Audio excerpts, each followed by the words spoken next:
Bonjour, Sabine Cagnon. Donc moi, je suis directrice adjointe de l'association Appui Santé Nord Finistère qui porte trois services, un dispositif d'appui à la coordination qui fait principalement de la coordination de parcours complexes de patients, donc plutôt des patients qui sont à domicile et où on intervient en coordination pour les professionnels de santé libéraux, mais aussi avec les établissements pour favoriser le maintien à domicile, sachant qu'on intervient pour des patients de tout âge, toute pathologie, tout handicap. On porte aussi un centre de coordination en cancérologie. Donc on a une équipe de secrétaires qui assure tout le secrétariat des réunions de concertation pluriprofessionnelle pour les établissements autorisés en cancer. Et ça, c'est une importance pour la suite, puisque dans ce cadre-là, on a des accès aux dossiers patients informatisés, notamment du CHU de Brest, et on a l'objectif de développer les accès aux DPI des autres établissements avec lesquels on collabore,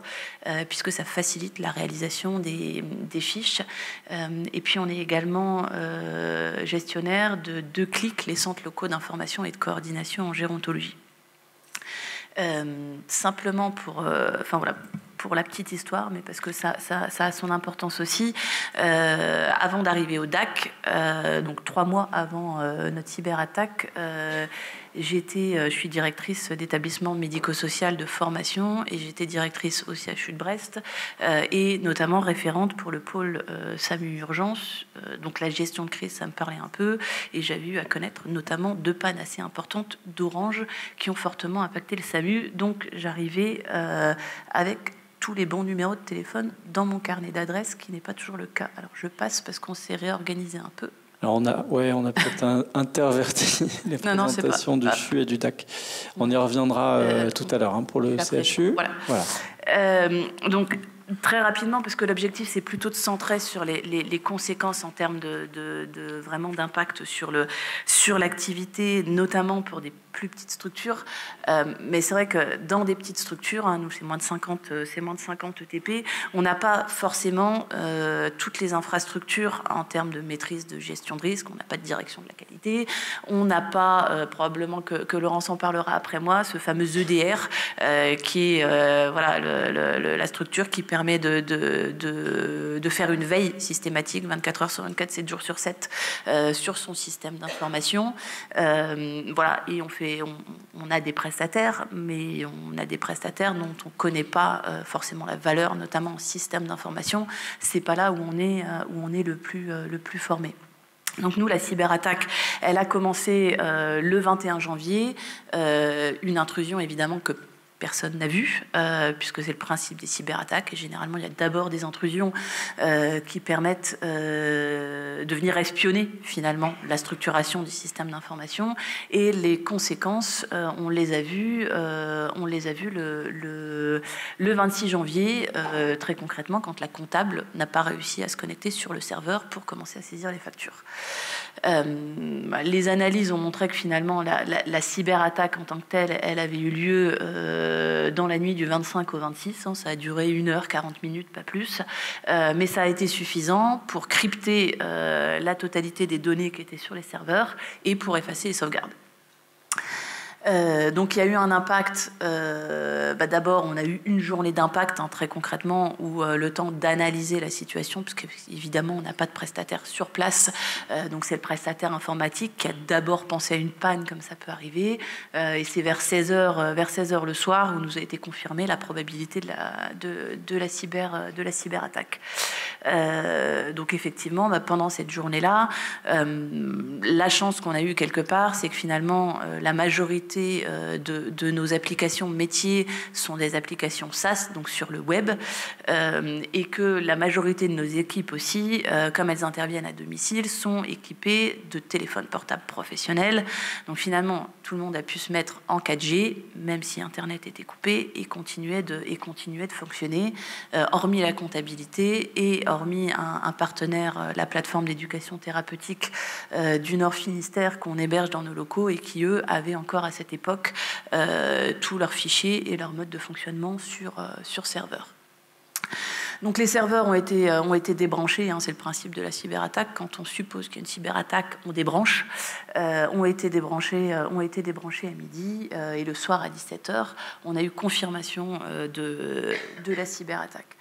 La première étape, ça a été déjà de prévenir le CHU, notamment parce qu'on avait des accès à distance au logiciel métier du CHU. Donc pour être tout à fait honnête, avant même de prévenir l'ARS, c'est le CHU qu'on a prévenu pour leur demander de couper immédiatement nos accès. Pour éviter que l'attaque puisse se propager et que eux aient l'alerte et puissent surveiller leur système d'information et éviter toute propagation. En termes de conséquences, sur la continuité d'activité en tant que telle pour les patients, il n'y a pas eu de conséquences majeures. Et ça, c'est un des enseignements, c'est-à-dire que comme on fonctionne avec un logiciel métier qui est en version web, si on connaît le moyen de rétablir une connexion Internet sécurisée, il n'y a pas de conséquences majeures d'activité pour les patients. Quand même, à une donnée près, c'est qu'aujourd'hui, notre logiciel métier, et ça c'est aussi important même quand on a une application web à avoir en tête et à vérifier, n'a pas de fonctionnement en mode dégradé. Donc le temps qu'on rétablisse Internet, on est tout nu. Et nous, en l'occurrence, notre logiciel métier, il nous sert aussi. On ne fonctionne pas par Outlook, on gère toute la partie agenda, toute la partie rendez-vous. Donc il faut s'assurer que ça ne dure pas trop longtemps. Et surtout, il faut s'assurer qu'on a une version dégradée. Finalement, sur la comptabilité, on était quand même en pleine période de clôture, donc il faut imaginer aussi que les conséquences, elles sont proportionnelles à la taille des équipes. Et nous, on n'est pas une grosse équipe d'un point de vue administratif. Il y a un directeur, une directrice adjointe, et il y a une personne pour la compta, une personne pour les RH. Donc, on a été bloqué pendant une vingtaine de jours, où on n'a pas eu accès aux serveurs et à la comptabilité. Et ça, il faut l'avoir en tête aussi pour un certain nombre de structures. Il y a les impacts sur les activités de soins et sur la prise en charge des patients, mais il y a aussi un certain nombre d'impacts sur les activités administratives. Et en l'occurrence, en pleine période de clôture pour la comptabilité, ne pas avoir accès pendant 20 jours en plein mois de janvier-février à la comptabilité et avoir l'épée de Damoclès au-dessus de la tête, de se dire qu'il va falloir reprendre la compta de tous les 3 derniers mois, ça peut être assez important et ça peut générer un peu de stress pour les personnes qui s'en occupent. Finalement, on a réussi à récupérer de nos données par chance, à ce jour, on n'a pas eu de diffusion d'informations de données connues. Ce qu'il faut avoir en tête aussi, on va le voir après, je vais détailler un peu plus, mais c'est que de la même manière, dans des petits établissements, on n'a pas un service qualité, on n'a pas un service informatique, on n'a pas un service. Globalement, la cellule de crise, c'était moi.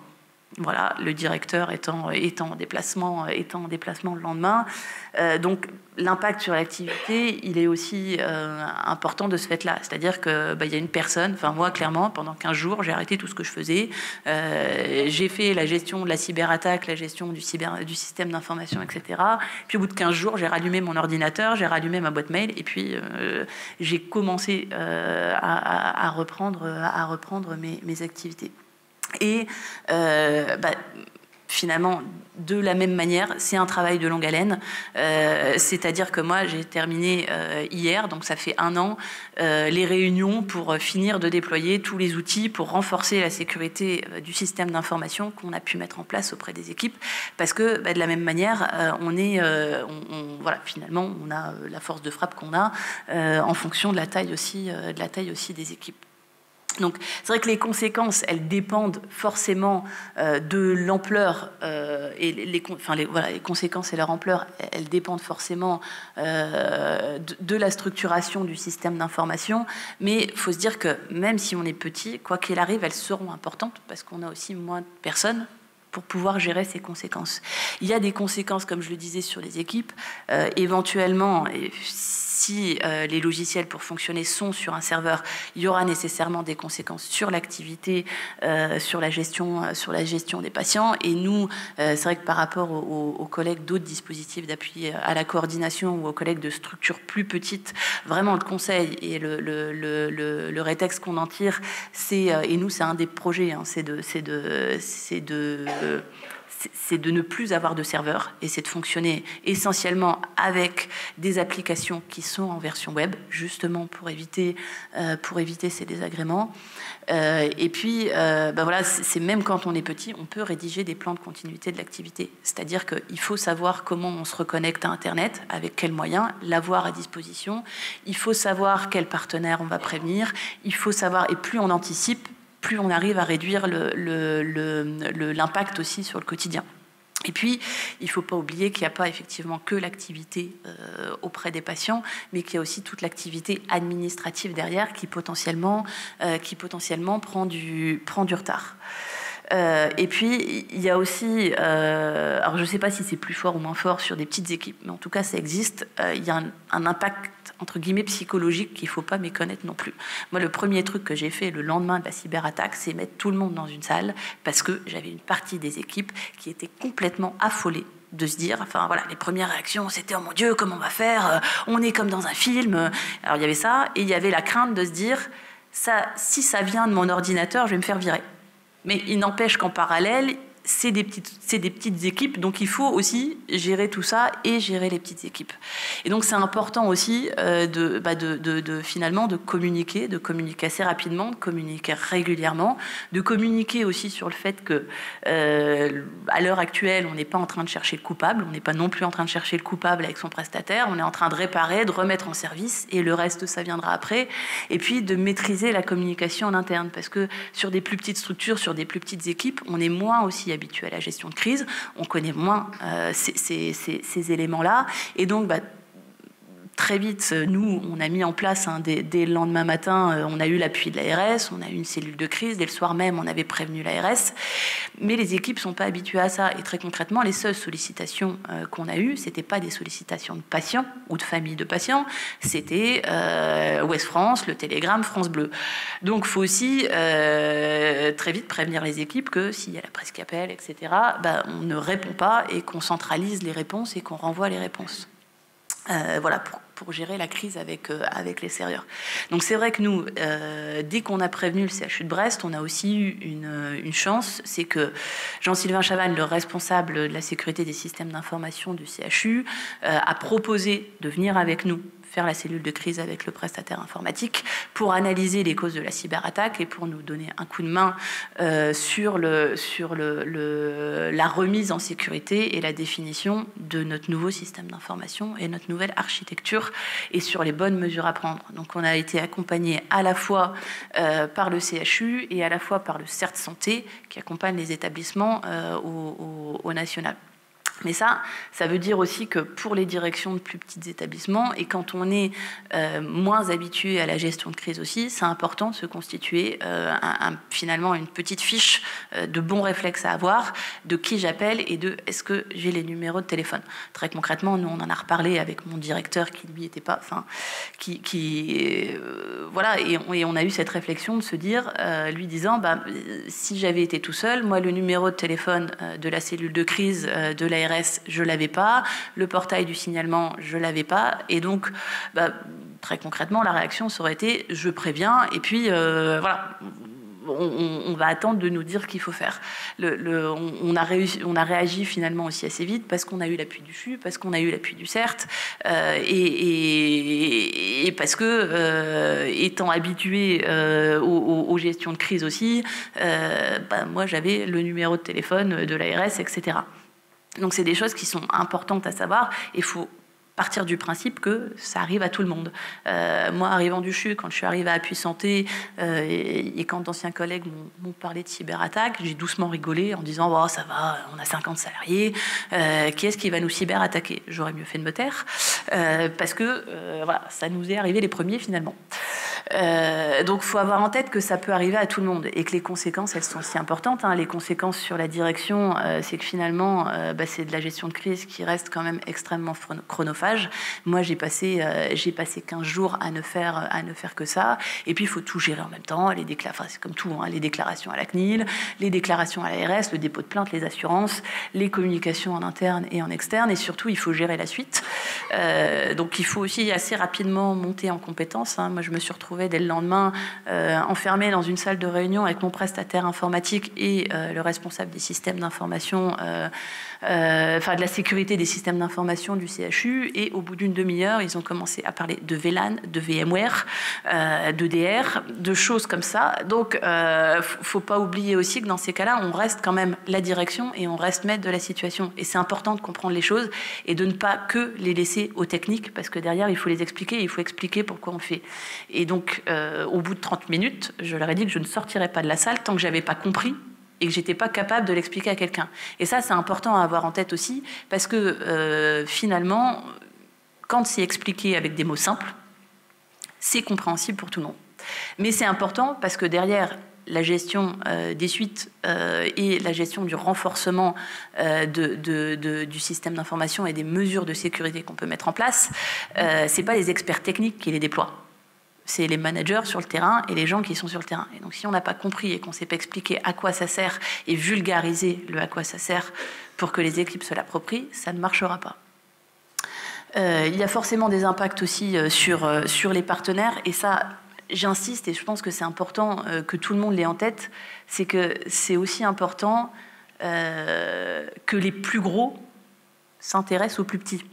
En l'occurrence, nous, on avait ces fameux accès. Hein, on a 5 salariés qui ont accès au dossier patient informatisé du CHU et clairement, on était un point d'entrée. Donc les accès ont été coupés tout de suite. On a aussi eu un appui technique du CHU parce que pour le coup, comme on n'avait plus les accès au dossier informatisé du CHU, on ne pouvait plus préparer les RCP. Et en l'occurrence, les RCP, c'est les réunions dans lesquelles se décident les traitements pour les cancers.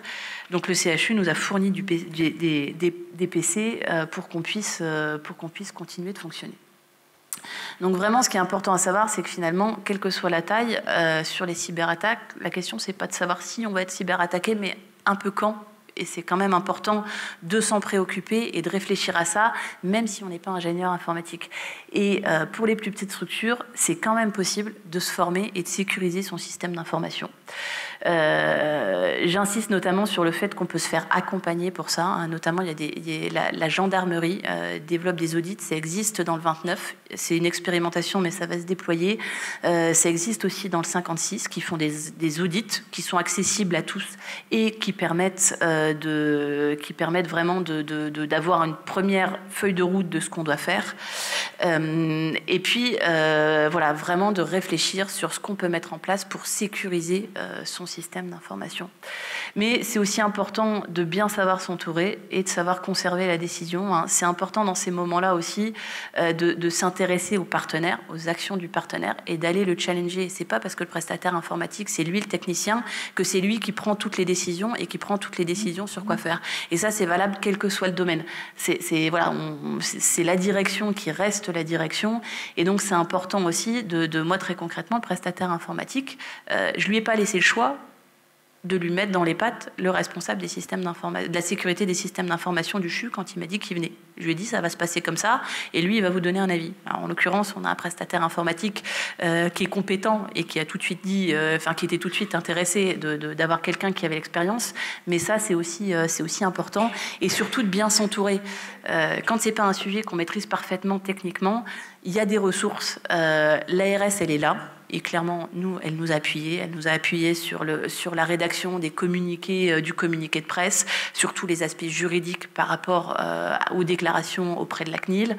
Il ne faut pas hésiter aussi à faire appel à des établissements qui sont peut-être plus importants, plus structurés, qui ont déjà vécu la situation. En l'occurrence, sur les cyberattaques, s'il y a une assurance, les assurances, elles mandatent aussi des sociétés qui peuvent venir faire appui. Mais il ne faut pas essayer de bidouiller tout seul. c'est aussi important de se dire qu'à un moment donné, on a des limites et qu'on va chercher de l'appui ailleurs.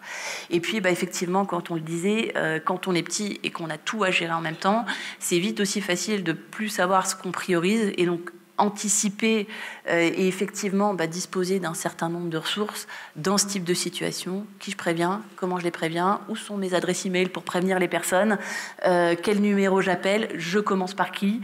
Ça, c'est important de l'avoir mis sur le papier à un moment donné aussi, parce que quand on est en plein dedans, au moins on a cette checklist et on a son guide. Voilà, et puis je pense que le PowerPoint sera diffusé, mais je vais pas revenir dessus. J'ai mis à la suite notamment un certain nombre de petites ressources et les coordonnées des expérimentations pour la gendarmerie et autres.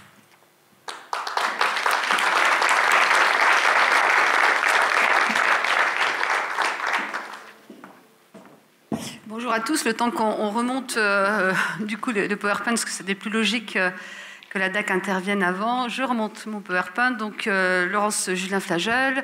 Je suis coordinatrice générale des soins au CHU de Brest. C'est pas tout à fait à ce titre-là que je suis aujourd'hui, mais je suis directeur référent de la SSE sur l'établissement et plus globalement de directrice de crise au niveau du CHU de Brest. En quelques mots et en quelques chiffres, un peu plus de 2500 lits et places sur 7 sites géographiques, 6500 ETP et 2200 étudiants de profils tout à fait différents, 170 000 séjours, un peu plus de 95 000 passages aux urgences, et puis surtout un peu plus de 30 000 équipements connectés sur notre réseau, dont 20 000 d'équipements biomédicaux. On a 267 applicatifs métiers, 520 serveurs, 180 bases de données, ce qui représente à peu près pas très loin de 3 pétaoctets de données. Et on reçoit surtout 22 000 mails par jour en flux entrant. Et toutes les 50 secondes, on a une tentative de phishing. Et toutes les heures, on repère en tout cas une tentative d'attaque ou en tout cas une tentative de virus installé. Alors, quelques éléments que je souhaite partager avec vous, parce qu'ils nous ont beaucoup aidé à poser la stratégie dans le cadre de la cyberattaque, parce que de temps en temps, quand même, dans toutes les crises, et Van l'a dit tout à l'heure, on a parfois une bonne étoile. Alors, notre bonne étoile, elle était que, à l'été 2022, quand on a vu poindre les cyberattaques dans les établissements de santé, sur l'établissement, on a souhaité travailler en tout cas sur un exercice, enfin construire un exercice, et on est parti avec la direction des systèmes d'information par élaborer une cartographie de l'ensemble de nos applicatifs métiers. Ça fait, quand on dit ça, on se dit que c'est très simple. En fait, dans les faits, c'est pas simple du tout. Parce qu'il y a plein de petits applicatifs qu'on méconnaît, qu'on ne pensait pas qu'ils existaient dans l'établissement. Donc on s'est dit on va faire cet exercice au périmètre d'un pôle. Donc certains vont être dans la salle et vont découvrir qu'ils auraient dû faire un exercice en octobre 2022.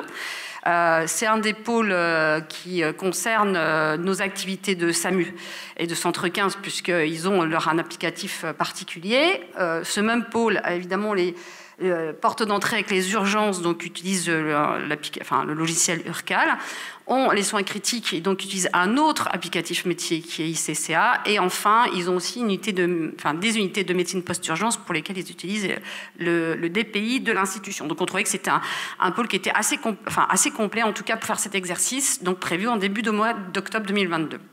En fait on ne fera jamais cet exercice parce qu'on va être mis en situation le 28 septembre 2022 où au petit matin, alors qu'on est en train d'installer de nouveaux serveurs sur l'établissement, on fait un test de bascule de nos anciens serveurs vers les nouveaux serveurs.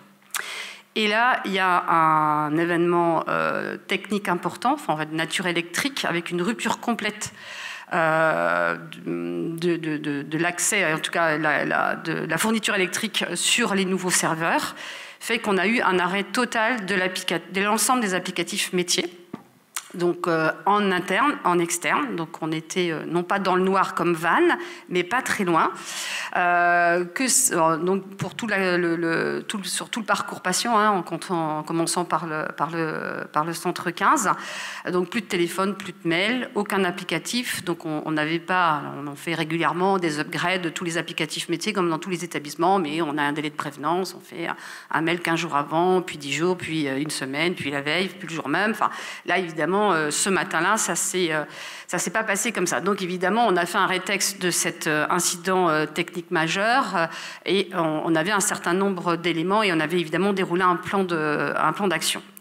Et puis 2 points importants le jour de la cyberattaque qui ont contribué. D'abord, le directeur de garde de l'établissement, c'est un des directeurs des systèmes d'information. C'est comme ça. On a eu de la chance, parce qu'évidemment, vous imaginez que dès qu'il a identifié, il y a eu une compréhension très immédiate, en tout cas, de la situation, donc une réactivité et une mobilisation des équipes de la direction des systèmes d'information ultra rapide, puisque moins de 45 minutes après, en tout cas, l'identification de la cyberattaque, ou de l'attaque, pardon, les équipes étaient au complet, physiquement, sur le site du CHU. Et puis, l'horaire de la cyberattaque, on est en tout début de soirée. On a donc un flux de patients qui est moindre. On est quasiment que sur du flux de patients non programmé. Et puis, du coup, ça va nous laisser toute la nuit pour nous préparer. Alors, que s'est-il passé exactement? Il faut quand même revenir un petit peu en arrière. Alors, ce n'est pas mon métier, l'aspect très technique des systèmes d'information, donc je vais vous expliquer avec des mots très simples. En fait, quand on a repris, en tout cas, quelles étaient les actions illégitimes sur nos réseaux, on s'est aperçu que... en tout cas, le 21 février 2023, on avait en tout cas identifié un des flux. Alors, voilà, peut-être même avant, mais en tout cas, on a cette date du 21 février. Une deuxième tentative le 26 février, donc quelques jours après. Et enfin, la troisième et dernière tentative, donc ici, évidemment, le 9 mars. Et on ne voit pas trop bien les horaires, mais on a un flux qui commence à 17h. Alors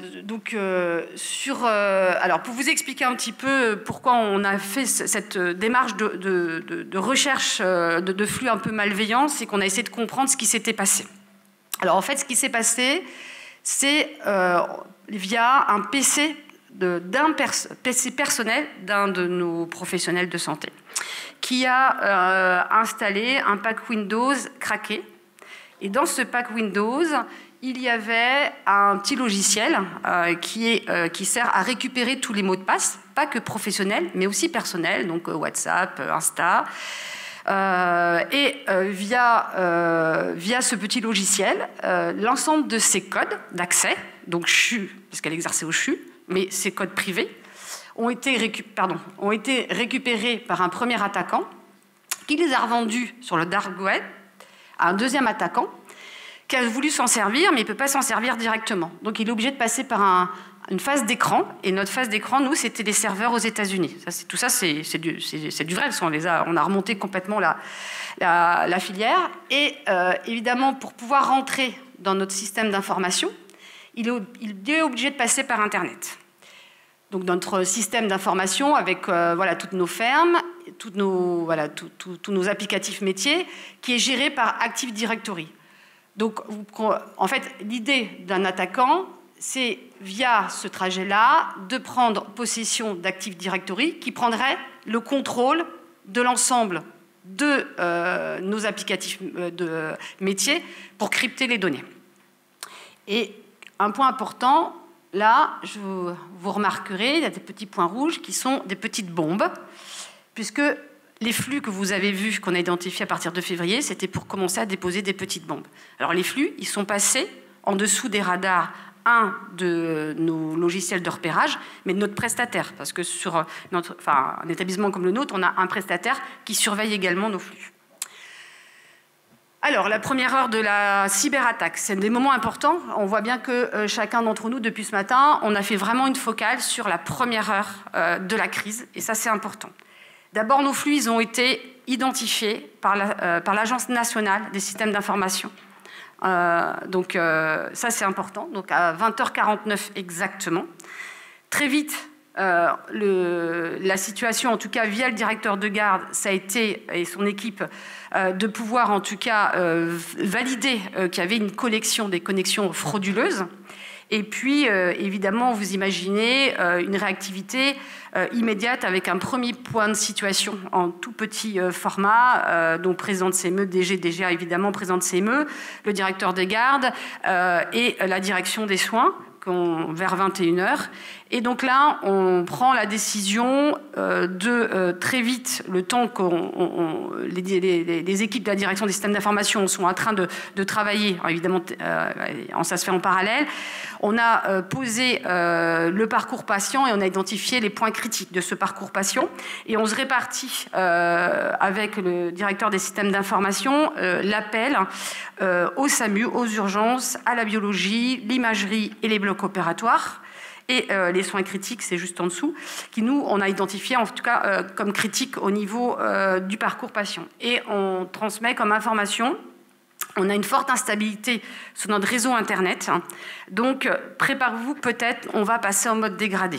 Donc, préparez-vous, on va passer en mode dégradé. On ne communique pas alors de cyberattaque parce qu'on n'a pas encore complètement tous les éléments.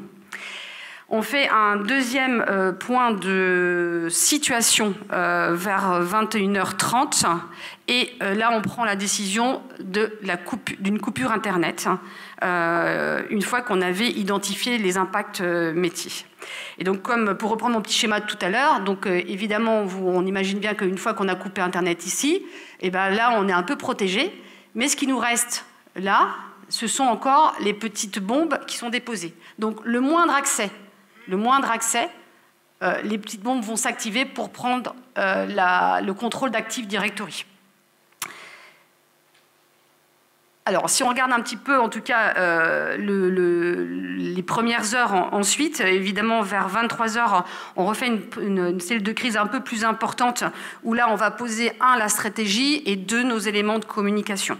Et donc, on décide là, à ce moment-là, de communiquer sur la cyberattaque. Alors, évidemment, en parallèle, évidemment, on informe évidemment nos tutelles et dont l'ARS, et on prépare en tout cas les éléments qu'on va mettre en œuvre, en tout cas, cette nuit-là.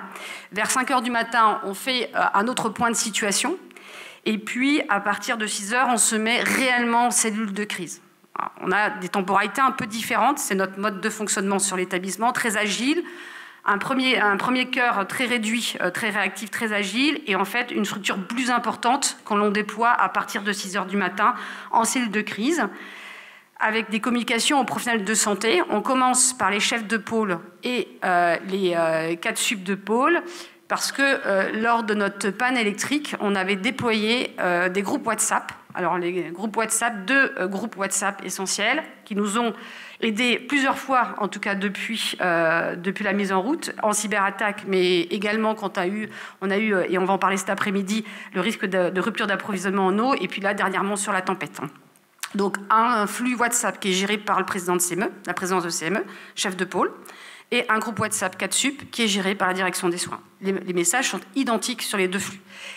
Donc, on fait partir l'information cyberattaque et on convoque par criticité du parcours patient, donc SAMU, urgence, biologie, imagerie, soins critiques et blocs opératoires, toutes les têtes de pont, chef de pôle, 4 sup, tous les quarts d'heure, en cellule de crise à partir de 6h du matin. Alors, quelle stratégie on a posée ?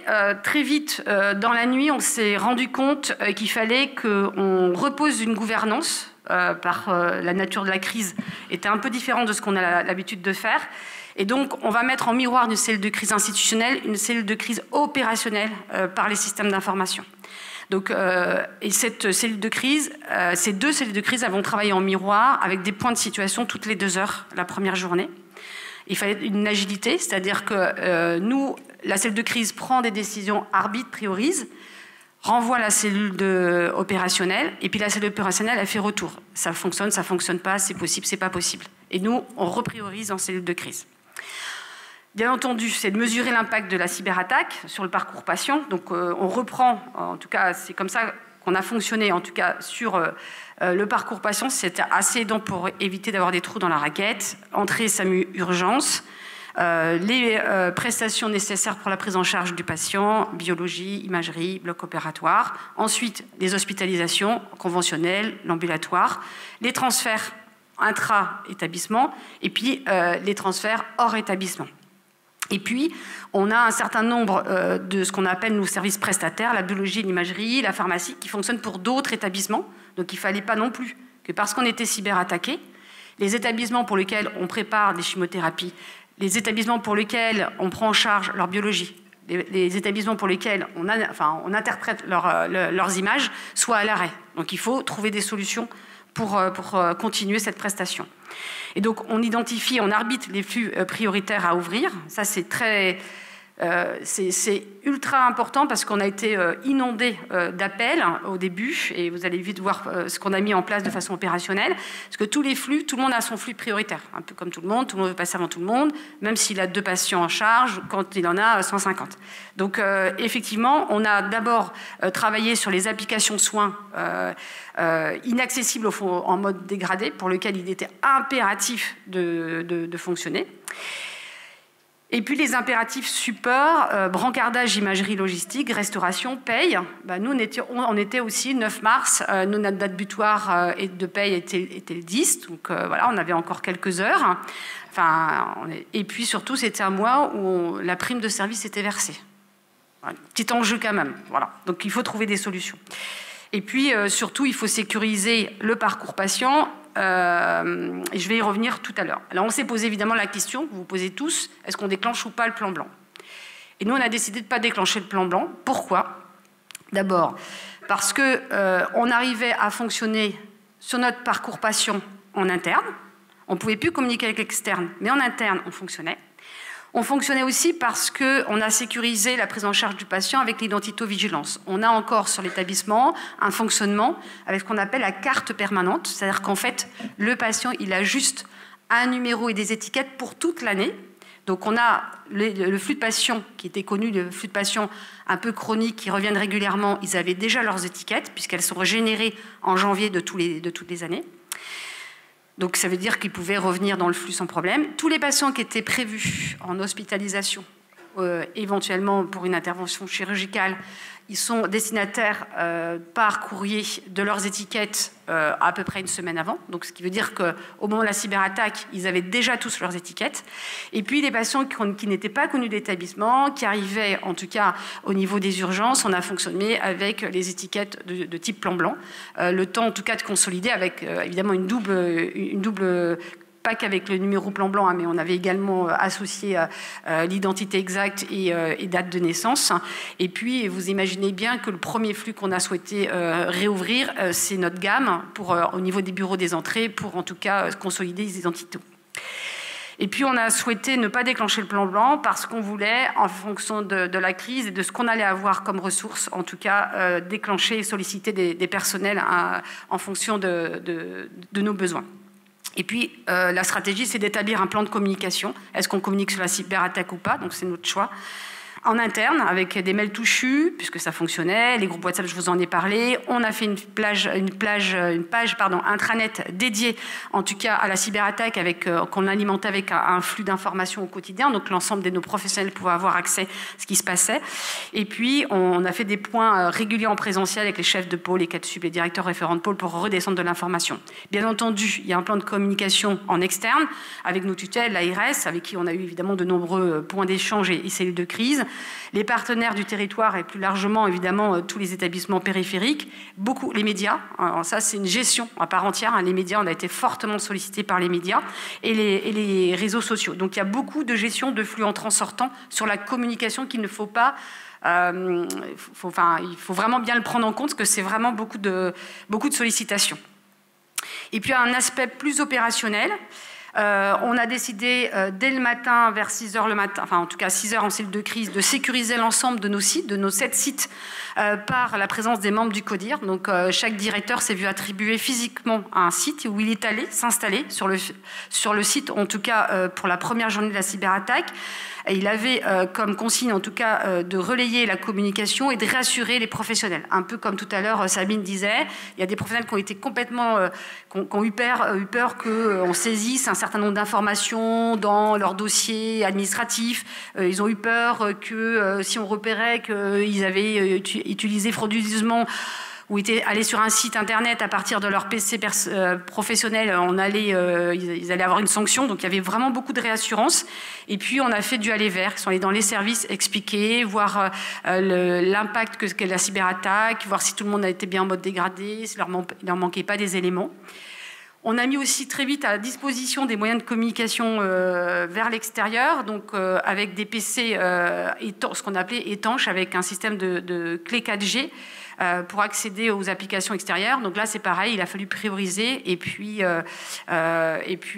être vraiment très, très contraint, en tout cas sur l'ouverture de ces flux-là, parce qu'on a eu quand même des professionnels qui nous ont dit « Moi, j'ai une très bonne idée, je commence à faire le partage avec mon téléphone portable, ça fonctionne bien, ou je vais aller acheter des clés 4G chez Darty, chez Leclerc, et donc je vais l'installer, ça va bien fonctionner. » Donc il y a vraiment des messages à passer.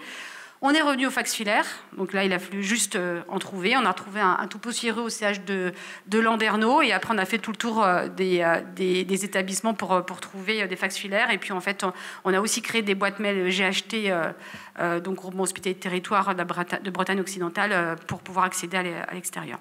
Et enfin on a ouvert aussi un guichet unique de toutes les demandes, en fait pour préserver l'équipe de la direction des systèmes d'information pour qu'ils puissent fonctionner et ne pas être interrompus dans leurs tâches.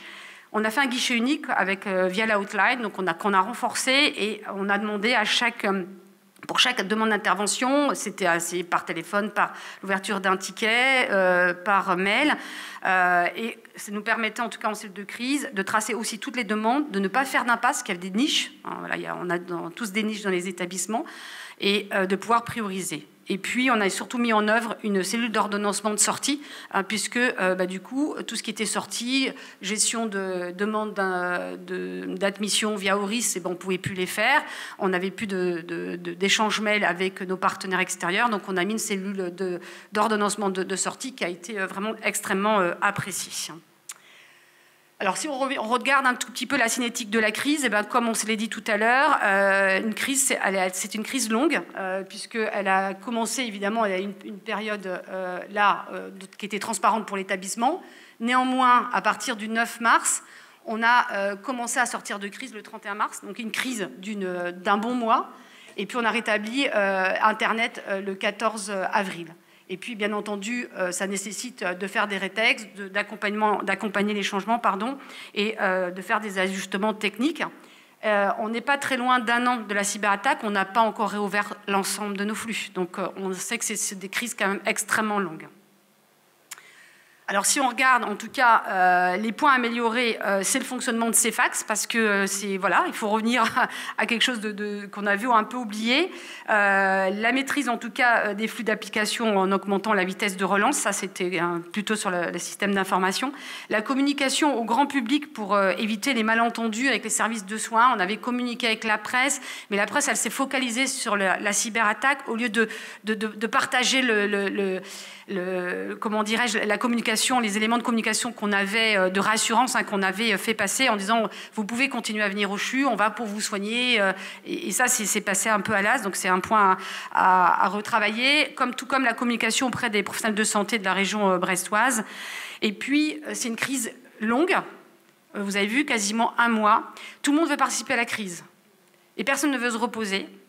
Et en tout cas, une des leçons, c'est que sur une crise longue, il faut que quelqu'un organise, impose des repos pour que tout le monde puisse avoir en tout cas les ressources nécessaires. Donc ça, c'est important.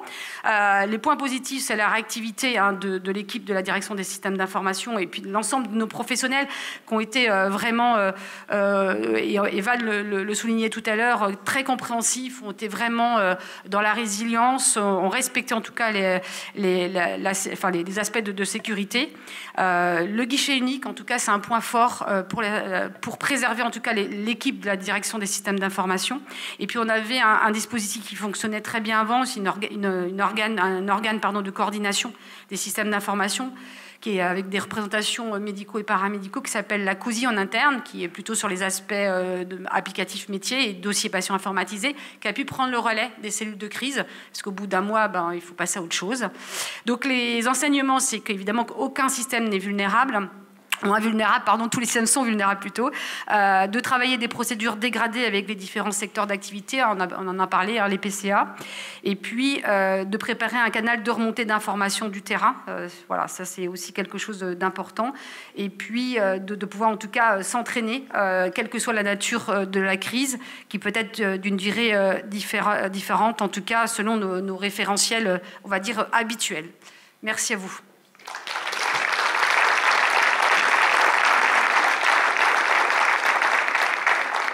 Merci beaucoup à toutes les deux pour ces éléments et ces explications, ces descriptions d'événements très, très intéressantes. Moi, bon, c'est sûrement ma focale, mais je retiens les conséquences sur le plan territorial. On voit que finalement, il y a une résonance dans les partenariats, dans les liens qui unissent finalement les différents acteurs du système de santé. Alors, je vois que le temps tourne. Peut-être qu'on peut prendre quelques questions et puis on va pouvoir ensuite aller déjeuner avant de passer à la seconde partie de la journée. Peut-être, je vous retirerai peut-être les aspects logistiques un petit peu plus tard. On va prendre quelques questions dans un premier temps, si vous avez des remarques à formuler.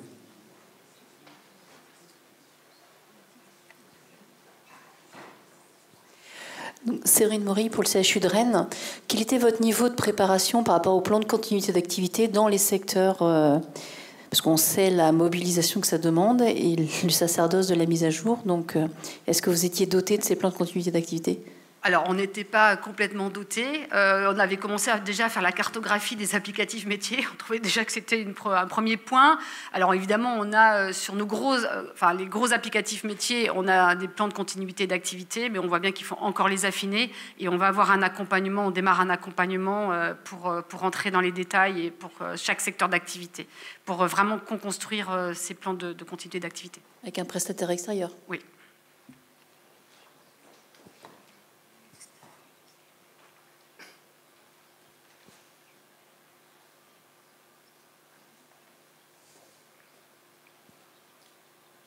Oui, docteur Arnaud. Oui, merci, docteur Arnaud Van. Est-ce qu'il y a eu un impact sur le SAMU, la téléphonie, notamment sur le CRA 15 ? Et si oui, est-ce que vous avez délesté, détourné ? Alors non, sur la cyberattaque, en tout cas, on a eu des instabilités, mais on a maintenu le flux d'appels sur le CRA. Par contre, au moment de la panne électrique en mois de septembre, par contre là, on n'avait plus de téléphonie sur le SAMU, donc nous on a fait la bascule sur le CRA du SAMU 35. En tout cas, au moins pendant 45 minutes, le temps qu'on puisse rétablir en tout cas de la téléphonie sur notre centre d'appel. C'est une procédure que vous aviez déjà anticipée, peut-être un peu à l'avance ? Alors, je regarde Benjamin qui est à côté. Je pense, Benjamin, alors je sais pas s'il y avait... si on avait déjà fait l'exercice auparavant. Là, Non, mais on a un directeur du SAMU qui avait une appétence pour... et qui venait d'arriver et qui s'était mis en condition de pouvoir agir là-dessus rapidement. Ouais. Et, ouais. En tout cas, quand on a fait la bascule au moment de la panne électrique, on n'a eu vraiment aucune problématique.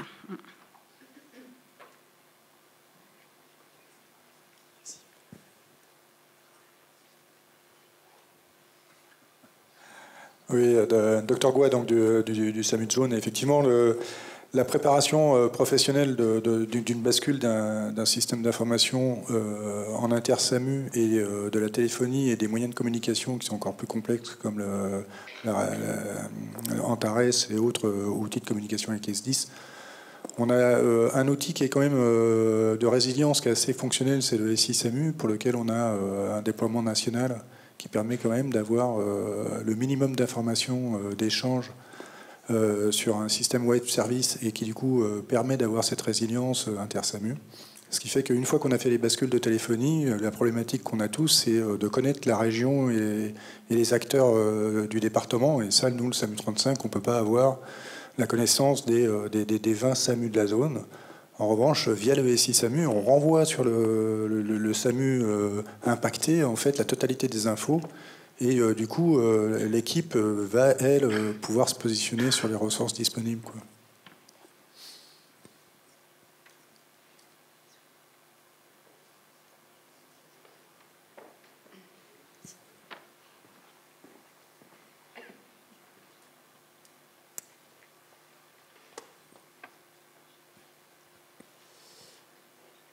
Bien, s'il n'y a pas plus de questions, je vais me retourner vers les collègues qui gèrent le sujet à distance. J'ai cru comprendre qu'il y avait une remarque sur l'utilisation des groupes WhatsApp pendant la gestion de crise.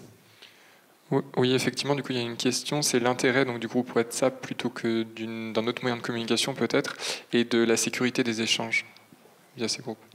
Alors, Tout à fait. D'abord sur la sécurité des échanges, les éléments que nous échangeons, en tout cas le temps qu'on puisse rétablir un autre moyen de communication, puisqu'il est 6 heures du matin, les gens sont plutôt chez eux qu'au travail. En tout cas, la majorité, c'est donc pour ça qu'on a choisi ce mode de communication. Bien entendu, on communique avec des mots des éléments de langage extrêmement posés. On ne partage pas des éléments sensibles par groupe WhatsApp, ça c'est le premier point. Je ne sais plus ce que vous...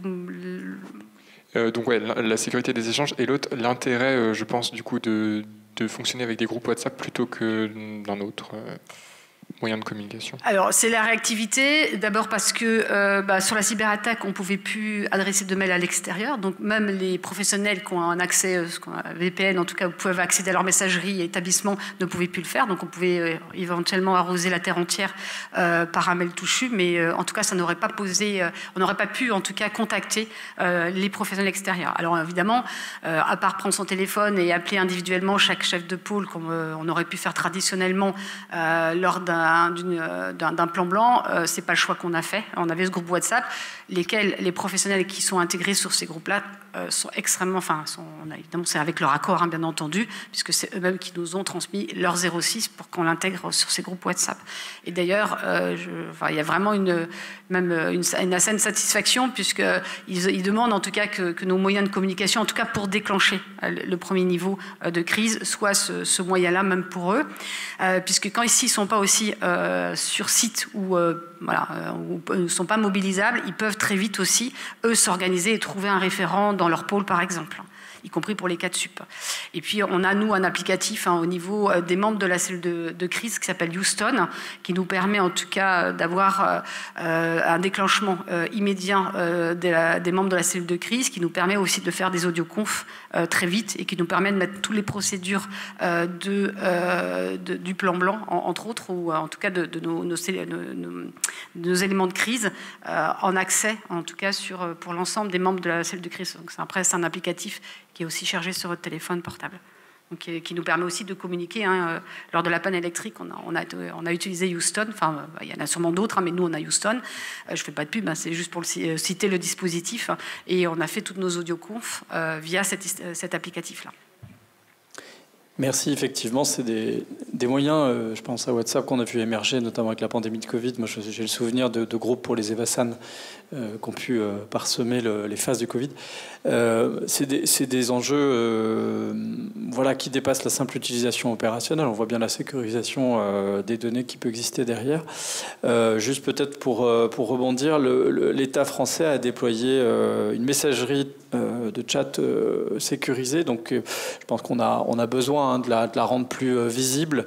Parce qu'en dehors des préfectures et des services de l'État concurrents, c'est pas forcément connu. Ça s'appelle CHAP, avec un P à la fin du mot. Et normalement, c'est censé sécuriser les types de données, les types d'échanges qu'on peut avoir sur les boucles WhatsApp qu'on utilise parce que, et vous l'avez tout à fait remarqué, l'application privée WhatsApp couvre un besoin qui est existant et qui nous permet d'avoir des modalités dynamiques de communication en gestion de crise.